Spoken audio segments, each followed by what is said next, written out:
Hey everybody, up next is the Zelda games. Now this one I got on the first day. I had this pre-ordered. This might be the first game I ever pre-ordered. It was advertised to pre-order to get the gold cartridge. I believe that was the only way to get the gold cartridge if you pre-ordered it. I'm not 100% sure, but I do know it's the first printing. I definitely want to take a look at the serial numbers here, so you know the difference. Yeah, not only the gold cartridge is the difference between the early printings and the later printings. Also, the blood is red in this one. They later censored it to green, and they also took out the Muslim chanting. So you're getting the uncensored version here. I'm not afraid of those Muslims. Yep. They don't comply with censorship. As you can see, that's got the battery. ZL. Yeah, the battery still works. I didn't have to replace it. Still good after 20 plus years.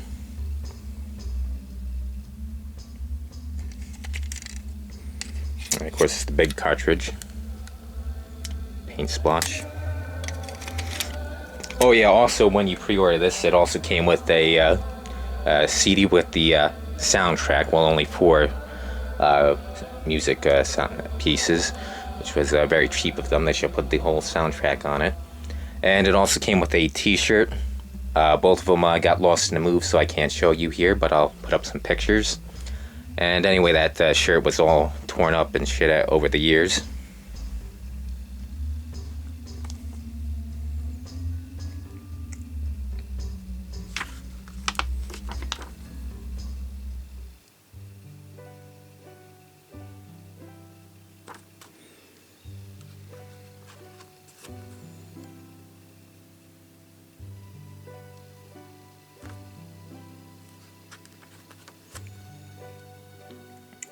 Yeah, originally I was gonna do this in 2 streams, but it looks like you can probably get it in 1 stream. I thought it was gonna be really long, but I did the practice run. You gotta go through 3 dungeons to get the sacred stones at the beginning as young Link. Then you go into the Temple of Time over here. Then you go into the future 7 years to become adult Link. And then you gotta find 5 medallions. You start with the 6th one, and then you go to the castle. And to beat Ganondorf. So it's a total of 8 dungeons, well 9 dungeons if you count the last one, to get Ganondorf.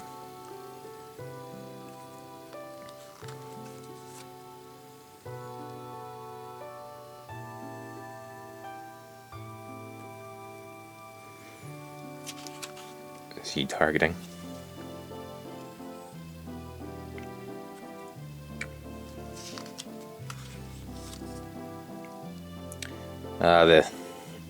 Here's one of the reasons why I don't like this game as much as everybody else. This one's not on my all-time favorite list like most people. It was a bit of disappointment when I got it. Although now replaying it again, it's better than what I thought, but still not the best.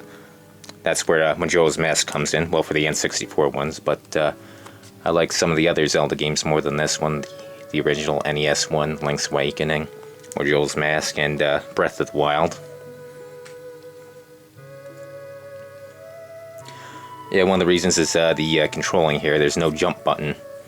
I mean, after Super Mario 64, that did everything right to move around in a 3D world. Well, here you got the automatic jumping right here, which is a pain in the ass that gets you killed. You're running alongside a cliff and then you jump a mile off and you fucking kill yourself. You'll be seeing a lot of that in the playthrough. You'll see what I mean. So yeah, it felt like a step back, and this one came out later. And Super Mario 64 was the Nintendo's first 3D game, and that got everything right.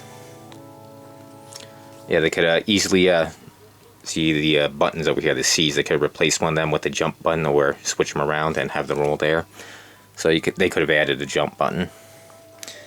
Now that problem was later fixed in a later game, Breath of the Wild, that even exceeded my expectations. Not only can you jump, but you can also climb on everything, and you can glide down from very high spots, so this did it even better.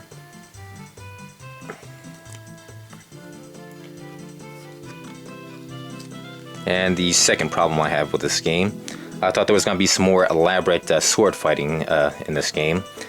Now the whole thing with the N64 in this generation was about becoming almost realistic.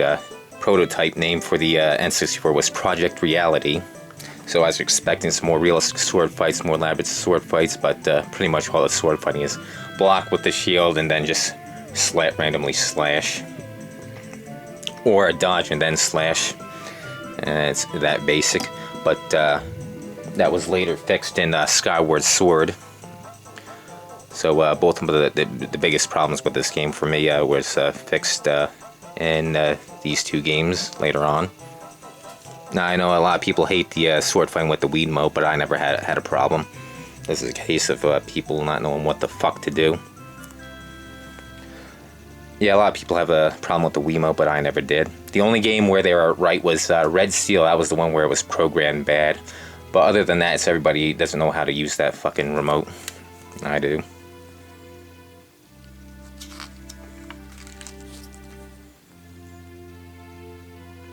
And after I've only beaten this back in 1999, got in 98, probably beat it in 99. I know I beat it before I got Majora's Mask. I believe I looked at strategy guides and whatnot to get through it, but I forgot almost everything about this. So it's like playing this game for the first time. The practice run I used none of that, so you are able to get through this game without a strategy guide. It's hard though, I got stuck at some parts, but through the playthrough I'll mention them.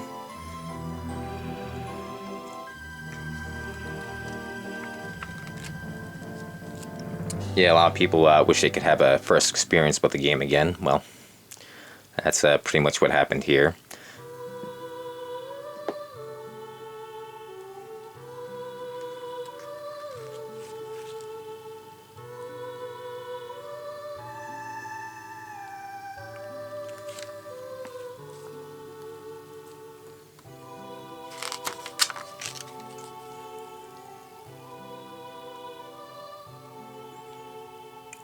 Yeah, I beat the game without the tunics.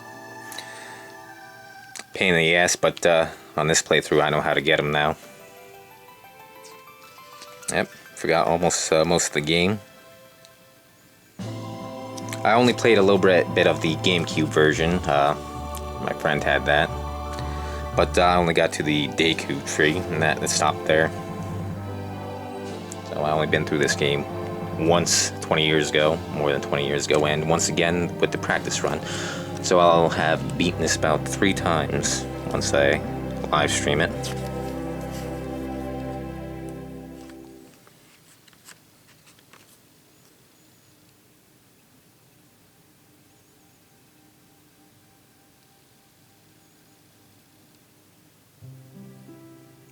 Mr. Al, how many licks does it take to get to the center of a Tootsie Pop of a Tootsie Roll? However that fucking goes.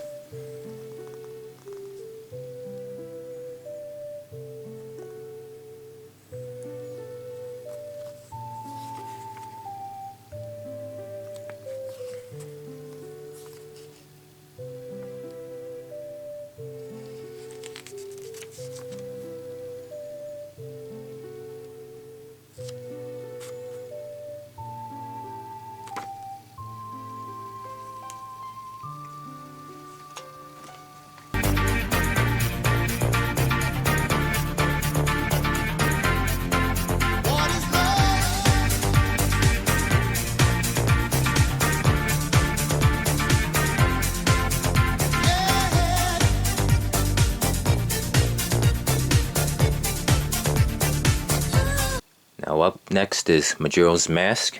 This one came out 2 years later, in 2000. Now this is probably the oldest receipt I got. And I got this game in November 22nd, 2000. Zelda 264. I got it for $60. Also got Final Fantasy 9 for $45 that year. 6 cents on a dollar. Now 7 cents on a dollar in New Jersey in tax. More money for them to fucking waste. The fucking roads are full of fucking potholes. I just had to fix my car again. Those rat bastards.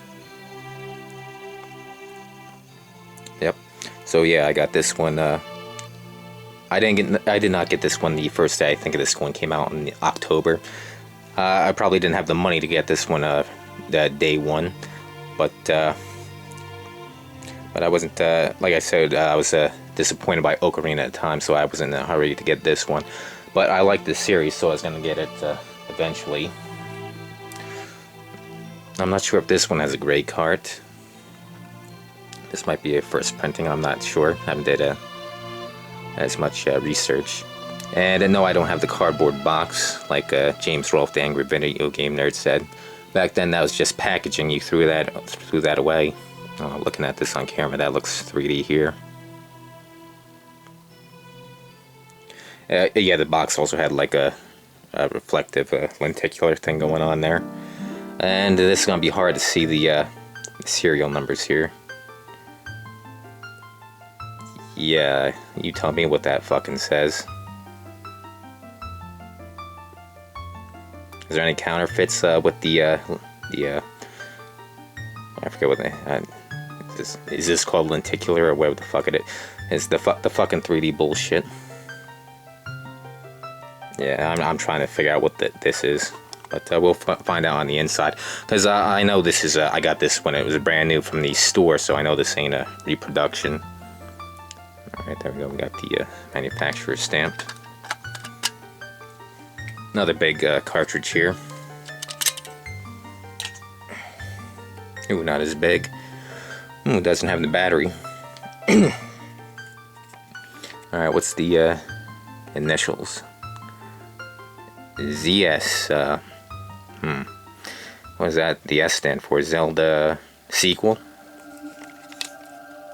Yeah, yes, about this. This was originally supposed to be an add-on to Ocarina of Time for the disk drive, but one of the designers didn't want to do an add-on. He wanted to make a brand new game, and basically the deal was if he could get it done within a year, it would be a sequel, not just an add-on. And here we go. We got the sequel instead of just being an add-on.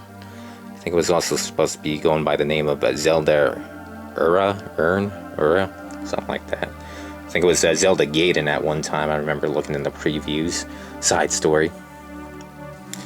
Now this one is a direct sequel to Ocarina of Time. It uses the assets from Ocarina of Time, so that's how they got it done in under a year, using assets. Now this one I do like more than Ocarina of Time, I said before. There's a paint splotch.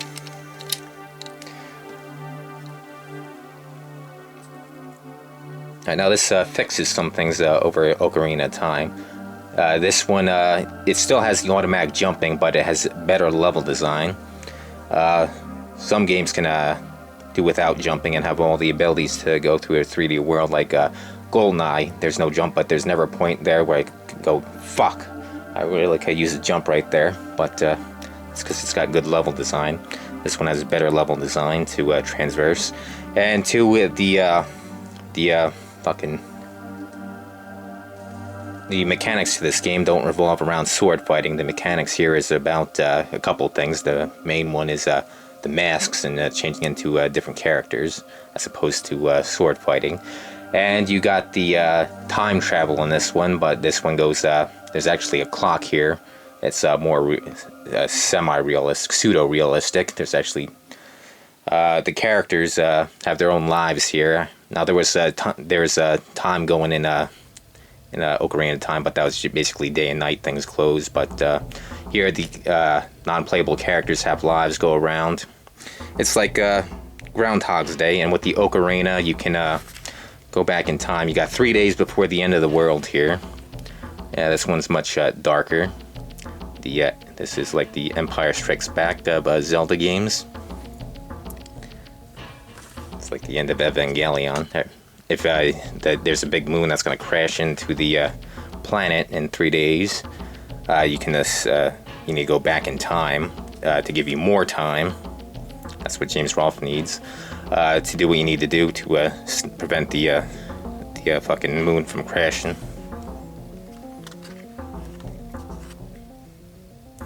Yep, gonna be a lot of reused assets here. We got the Skull Kid. Now, the masks happen in Ocarina time, but it's not that important. I'll be doing that. The Skull Kid wants a mask. I believe they don't have a face. I think they're like the Black Mages or Vivi in Final Fantasy, if I'm remembering correctly. And that's why they want to wear the masks. It seems that their fucking stories, people that get lost in the Lost Woods turn into these Skull Kids. I think they said they turn into skeletons too. Well, we'll see that in the playthrough of Ocarina Time.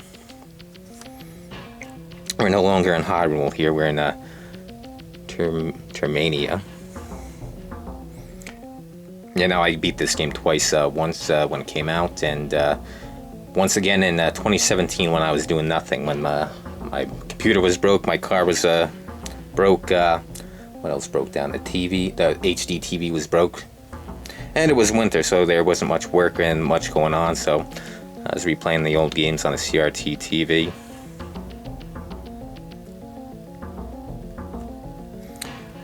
Yeah, we don't have a Navi here, we have Tattle. Another annoying fairy.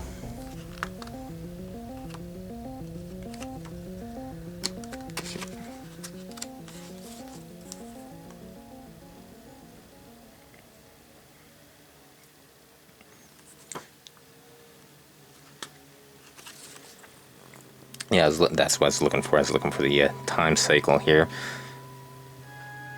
Yep, we got the 3 days. Yep, Ocarina's back. That's how you time travel back, 3 days. Yeah, that's another aspect I like. It's more realistic. It's giving the NPCs lives instead of just standing there like jackasses. Also, another game that came out the same year, I think, was it 2 months later, is Shenmue. That's another game where all the NPCs have lives and they got stuff to do. Yep, trying to make those virtual worlds here. Yeah, I like that.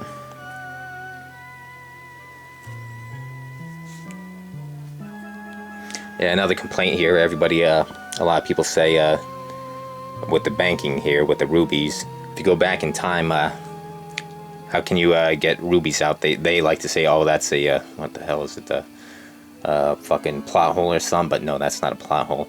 I'll be getting into that at the end. We'll go through the manual right now.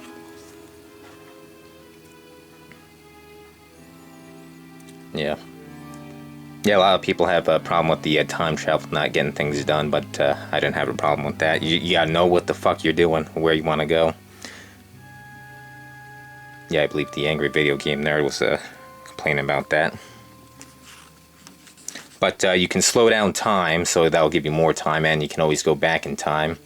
Yeah, if you want to do a side quest, do only the side quest, then go back in time and give you more time to do a main quest and what have you. Yeah, there's only 4 dungeons here. I like that. It's easier to remember what to do with just 4 as opposed to the 8, 9, and Ocarina of Time. Yeah, 4 dungeons. The final boss, have to do something at Lon Lon Ranch, or whatever it's called in this one. And just the beginning, so there's not as much, it's not as big. Z targeting again.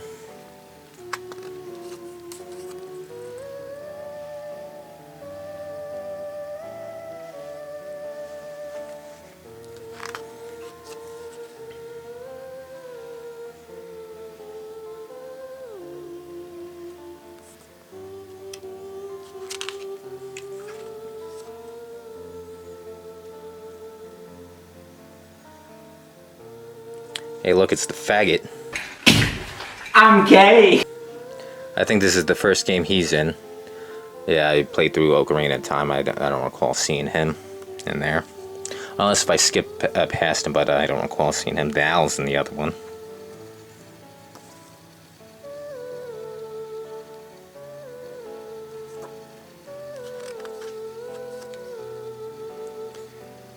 Yeah, here we go. Here's the three main masks, but got other masks that do other things. Like rabbit ears, make you go faster. This one turns you to the Deku mask turns you into a Deku right here. And you got different abilities. Turn into a Goron. Turn into a Zora. You can swim faster underwater. Stay underwater longer with the Zora mask. You can roll with the Goron and you're stronger.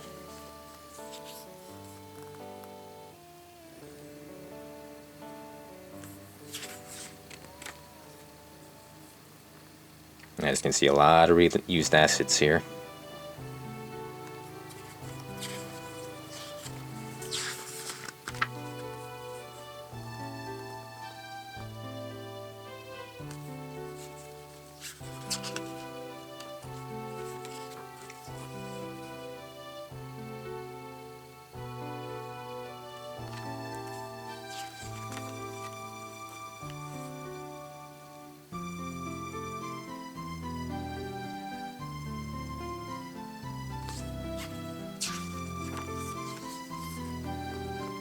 Hints.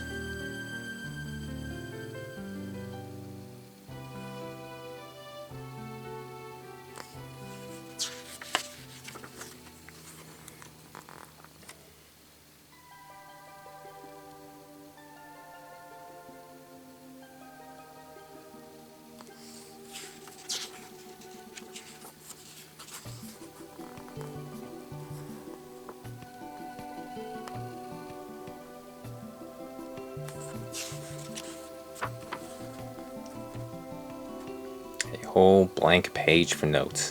Yeah, you definitely want to take notes, taking notes for the Water Temple. I know a lot of people had a problem with, well, both Water Temples, but for the practice run of Ocarina of Time, the Water Temple wasn't as hard this practice run as it was before, because I knew where to raise the water, so that wasn't difficult. The Forest Temple in Ocarina of Time was a lot harder.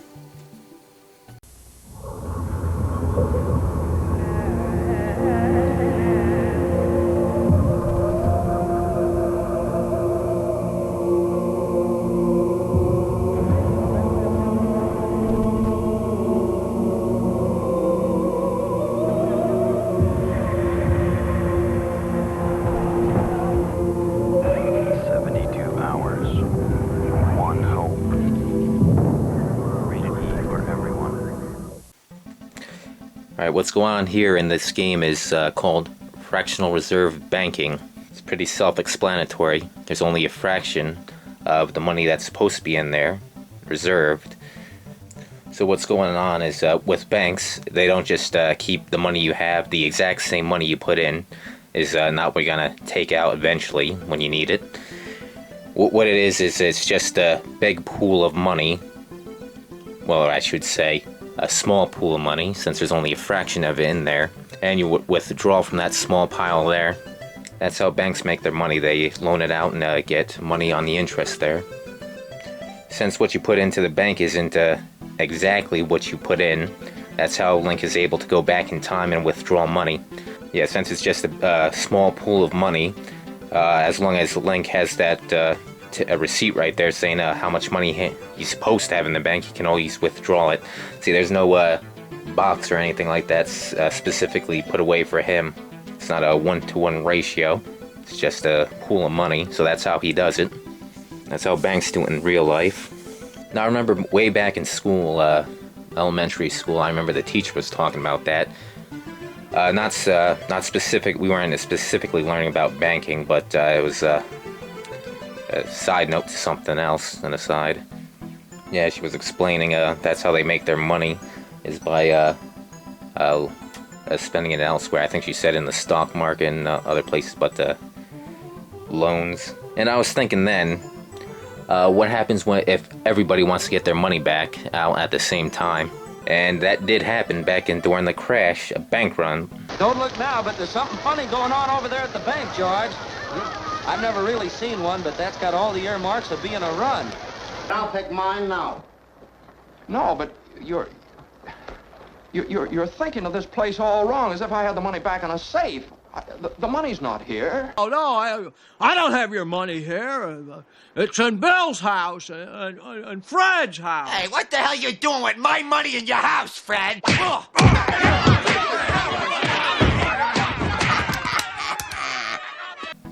Yeah, what happens is the banks default. They go out of business.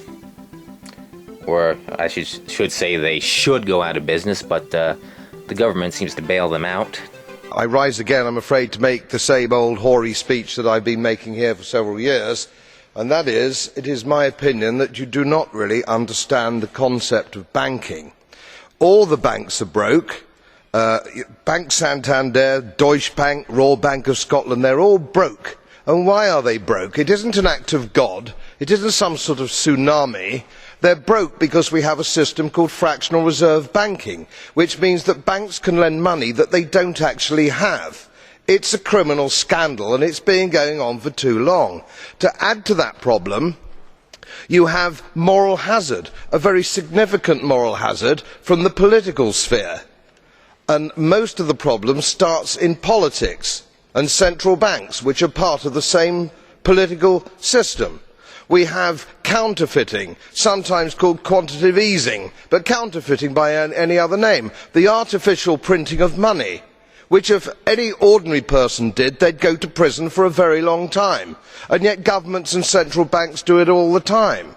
Central banks repress the amount of interest that rates are, so we don't have the real cost of money. And yet we blame the real retail banks for manipulating LIBOR. The sheer effrontery of this is quite astonishing. It's central banks that manipulate interest rates, Commissioner. And plus, underneath all this, we talk loosely, in a rather cavalier fashion, do we not, about deposit guarantees. So when banks go broke through their own incompetence and chicanery, the taxpayer picks up the tab.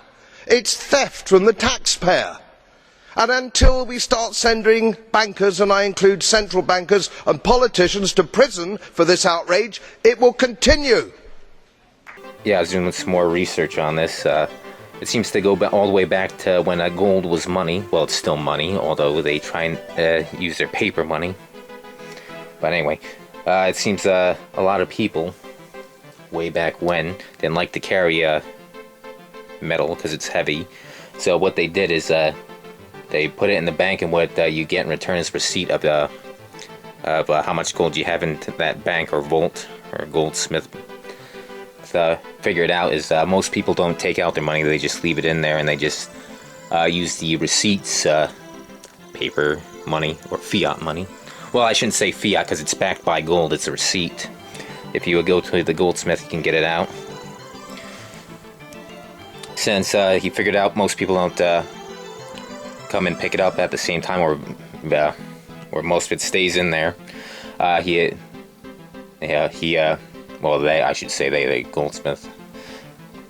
What he did is he'd loan out that gold to other people, and he'd make interest on that gold. So anyway, even a kid can logically see what the problem is with the fractional reserve banking here. Although the bankers are arrogant enough to think everyone tries to get it out at the same time, but it will eventually. Basic logic will tell you fractional reserve banking is a bad idea.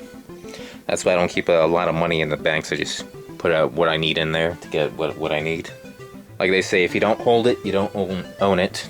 So why would you let someone else hold on to your money? They can run off with it. Well, actually, they are using it, loaning it out. And if the day comes again, like the stock market crash, you're gonna be fucked if you have a lot of money in those banks. Yeah, but today it's even worse. Not only are they loaning out the paper money, they're also loaning out money that doesn't exist. Credit, debt. And what that does, that devalues the dollar. And And eventually we're gonna get to this point, like Zimbabwe, where $10 trillion isn't worth jack shit. Yeah, that's why I got into gold and silver here, real money. Can't print it up, although the gold and silver markets is being manipulated by the paper derivative market. But like I've been saying with the Wall Street silver, they're trying to buy all of it up, so there's going to be a fucking bank run on silver, and then we'll get the true value on silver and possibly gold. Of course, gold has been upgraded to a first class tier with the Basel III, so now it's a now they consider it a safe asset. You can go look that up. Yep, all signs are pointing to the paper dollars are gonna fucking crash. Oh, that's another thing that's came up, the fucking WADA scandal here. Yeah, that video that Carl Jobs did. Now, I do believe that that will affect the sealed graded market to artificially inflate the prices on that in particular. I don't believe it will cause much of an effect on the loose used CIB or CIB games, rise in price there, because it's different categories. Yeah, in that video, and it seems like the other videos commenting on them, they don't seem to be mentioning what was going on this past year as the printing of all this money with these stimulus checks. They all seem to be blaming the rising prices on everything on the WADA thing, but that's not the case. But just look at everything else. Everything else is on the rise, not just video games. If it was just WADA is doing, and it would just be the prices of games going up, but everything else is going up because the printing of the money, it's devaluing the dollar. So it's not so much that prices are rising, it's just that the dollar is losing its value. It's becoming worth less. Soon it will be worthless. So that's why I want to get into hard assets here. Gold and silver is one of them I'm into. Real money. Now I suppose video games, since the prices are going up, that'd be better than just holding on to the paper money, because at least the value on the games goes up while you're holding on it, so you can sell it eventually, as opposed to just holding on to the dollar, which will lose its value. Yeah, because holding on the dollar, it loses its value just sitting there. You want to put into something else, not have too much of it around. Well, that's pretty much it. I just wanted to mention that because it's on my mind. Yep, it's not just the WADA that's rising the prices to games. It's that all this printing of money is devaluating the dollar, and thus prices are quote-unquote rising. So, anyway, I'll see you guys on the live stream.